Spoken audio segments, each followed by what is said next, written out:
खुशी हो रही है इस बात की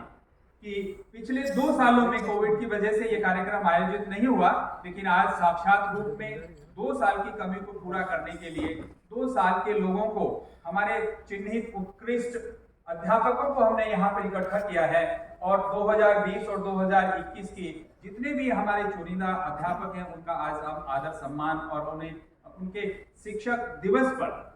आज हम टीचर्स अवार्ड से उन्हें नवाजेंगे।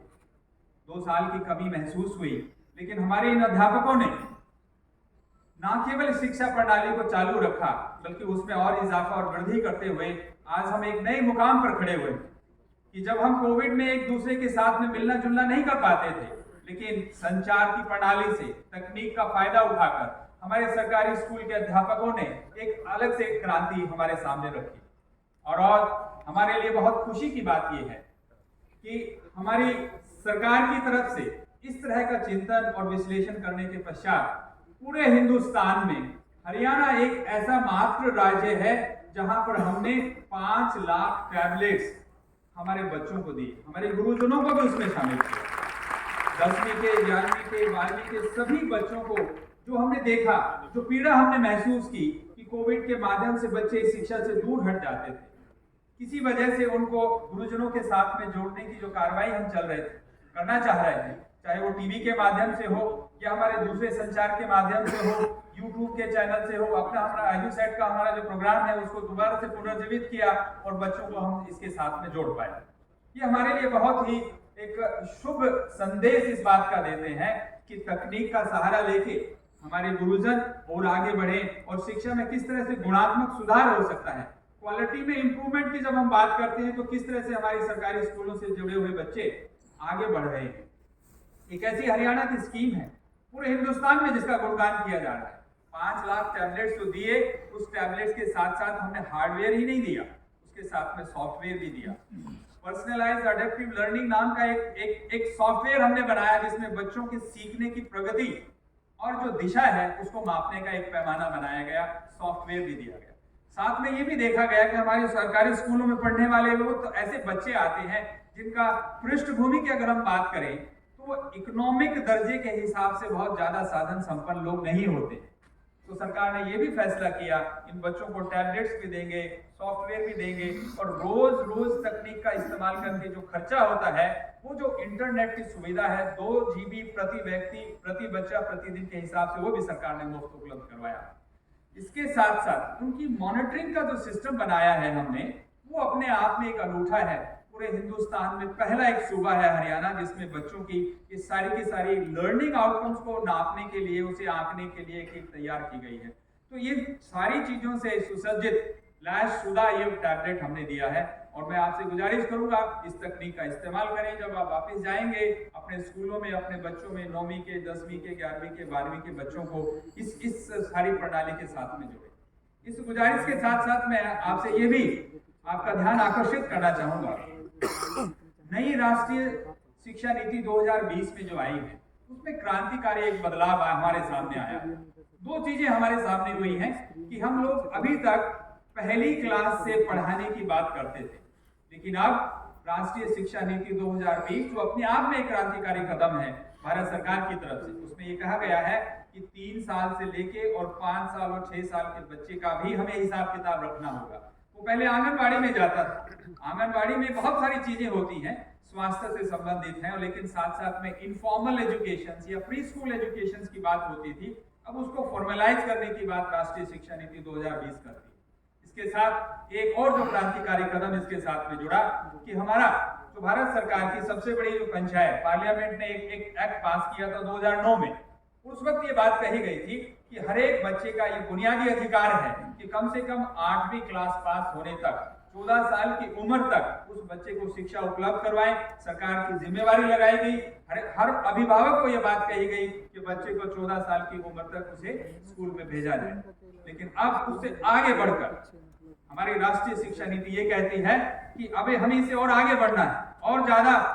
ऊंचाइयों पे हमें लेके जाना है। और अब ये बात कही गई है कि यूनिवर्सलाइजेशन ऑफ सेकेंडरी एजुकेशन, इसके मायने ये हुए कि 8वीं के बाद भी 9वीं, 10वीं, 11वीं, 12वीं तक बच्चे को स्कूल में रखा जाए और 12वीं तक ये सरकारें इस बात के दायित्व उठाएं, इस बात की जिम्मेवारी उठाएं कि हर एक बच्चे को 12वीं क्लास तक स्कूल में रख के उसकी शिक्षा का इंतजाम किया जाए। ये नई बात है।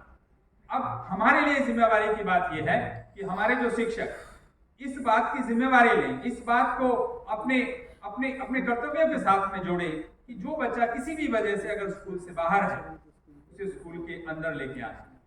स्कूल की परिधि में, उसके कैंपस में, क्योंकि वो जीवन के ऐसे वो 10-12 साल हैं जिसकी वजह से वो ना केवल अपने मानसिक शारीरिक विकास की बात करेगा, समाज के साथ में जुड़ के आने वाले भविष्य का निर्माण करेगा, किस तरह का एक सजग नागरिक बनेगा, ये सब चीजें उसके साथ में जुड़ी हुई है। तो हमारी जिम्मेवारी बनती है। तो मैं आपसे गुजारिश करूंगा, सबसे पहले जब आप वापस जाते हैं अपने आस पड़ोस में अपने स्कूल के सभी अभिभावकों से जुड़े हुए ये तमाम सवालों को अपने अंदर पूरे दें, उसका विवेचन करें, विश्लेषण करें कि किसी वजह से कोई बच्चा बाहर ना हो, हर बच्चे को स्कूल में लेके आए। ये जिम्मेवारी हमारी है। शिक्षा से जुड़े हुए सभी तमाम लोगों से मेरी गुजारिश है कि इसको एक हम अपना ध्येय माने, एक उद्देश्य मान के चले। ये हमारे लिए बहुत बड़ी बात है, क्योंकि अगर कोई बच्चा स्कूल से बाहर रहता है तो उसको उस पीड़ा से बाहर कैसे निकाला जाए, उसके भविष्य को कैसे संवारा जाए, ये हमें सोचना होगा। इसके साथ साथ हमें ये भी देखना होगा कि ये आंकड़े कैसे उपलब्ध करवाए जाएं। आंगनवाड़ी में एक सेंटर होता है, आंगनवाड़ी सेंटर्स में बच्चों का हिसाब किताब रखा जाता है। चिकित्सा जो कार्यालय है वहां से आपका बर्थ जो सर्टिफिकेट है उसके माध्यम से बर्थ का रजिस्टर होता है। तो इसके अलावा विलेज एजुकेशन रजिस्टर हमारा होता है।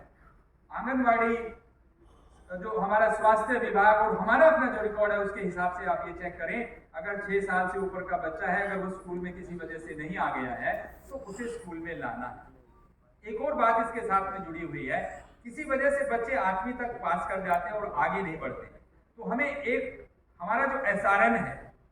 जो स्टूडेंट रजिस्ट्रेशन नंबर है, उसका 2-3 साल का विश्लेषण करें और किसी वजह से वो बच्चा स्कूल में नहीं है, चाहे हमारे सरकारी स्कूल में है या प्राइवेट स्कूल में है, किसी वजह से नहीं है तो सारा उसका रिकॉर्ड हमारे सिस्टम में है। तो मेहरबानी करके उसे ट्रैक करें और उसे हमें लेके आना होगा हमारे सरकारी स्कूल के सिस्टम में, ताकि हम ये इंश्योर कर पाए कि हर बच्चे को ट्रैक करके उसके स्कूल में लेके आए और 100%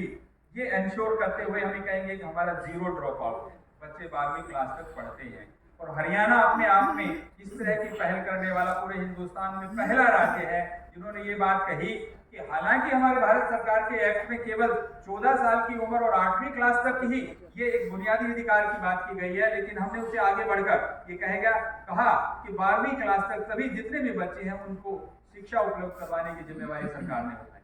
तो हमारी भी जिम्मेवारी बनती है कि हमें इसमें आगे बढ़कर इसमें लेना। आज एक और जो प्रोजेक्ट है जिसके बारे में आपसे मैं आपकी तवज्जो चाहूंगा, माननीय राज्यपाल महोदय आज एक सेहत नाम का एक प्रोजेक्ट चालू कर रहे हैं, उसके बारे में एक फिल्म भी दिखाई जाएगी, लेकिन थोड़ा सा मैं आपका ध्यान आकर्षित करना चाहूंगा। ये वो बच्चे हैं जो 18 साल की उम्र तक स्कूल में रहते हैं और स्कूल में रहते हुए इनकी सेहत के बारे में हमें सोचना होगा। राष्ट्रीय बाल स्वास्थ्य कार्यक्रम के माध्यम से हर स्कूल में हर बच्चे की चिकित्सा जांच केवल एक बार होती है, लेकिन अभी माननीय मुख्यमंत्री महोदय ने हमारे लिए एक उद्देश्य रखा है, एक ऑब्जेक्टिव हमारे सामने रखा है कि हर एक बच्चे को हमें ट्रैक करना है, स्कूल में लेके आना है, लेकिन जब स्कूल में आता है तो उसकी सेहत की जिम्मेवारी भी सरकार लेती है और उसे कम से कम साल में 2 बार उसका आंकलन होने चाहिए, उसकी जांच होनी चाहिए स्वास्थ्य से संबंधित, चाहे वो हाइट है, वेट है, आंखों की रोशनी के बारे में है। कई बच्चों को इस तरह की शिकायत होती है, सुनने की कोई शक्ति में कोई दिक्कत है, दांतों में कोई प्रॉब्लम है, कुछ ऐसी कोई कंजेनाइटल बीमारी तो नहीं है जिसकी वजह से वो बच्चे को जो है ना शिक्षा ग्रहण करने में तकलीफ हो रही है। तो इन सब चीजों का आंकलन करके हमारे इस जो सेहत नाम का जो प्रोजेक्ट आज हम लॉन्च करने जा रहे हैं, 25 लाख बच्चे जो हमारे सरकारी संस्थाओं में पढ़ रहे हैं, सरकारी स्कूलों में पढ़ रहे हैं, उनका साल में 2 बार जांच पड़ताल करेंगे। तो मैं आपसे गुजारिश करूंगा इसे भी एक अपना मिशन मोड मान के हर बच्चे की वो पूरे की पूरी जानकारी उपलब्ध करवाएं और साथ साथ में उसका एक डाटा आंकलन भी करें कि उसमें कोई सुधार हो रहा है नहीं हो रहा। अगर कुछ सुधार नहीं हो रहा है तो हमारे आजू बाजू के PHC के जो संबंधित डॉक्टर्स हैं उनसे संपर्क स्थापित करके इसके बारे में आगे कार्रवाई के बारे में उनसे सलाह भी दे सकते। एक और गुजारिश मैं आपसे करूंगा कि हमारे हिंदुस्तान में इस बात की